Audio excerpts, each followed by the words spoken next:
Hello everyone, I hope you are doing well. Today we will talk about how to fix or how to solve the problem of permissions on the application of ChatGPT. We click on settings. In this page, you click on apps, default apps, app settings.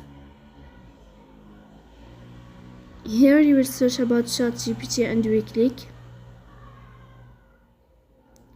Then we click on first stop and we click OK. Here you will enter to the window of storage. Here you will click on clear cache. Then you will turn on your airplane mode.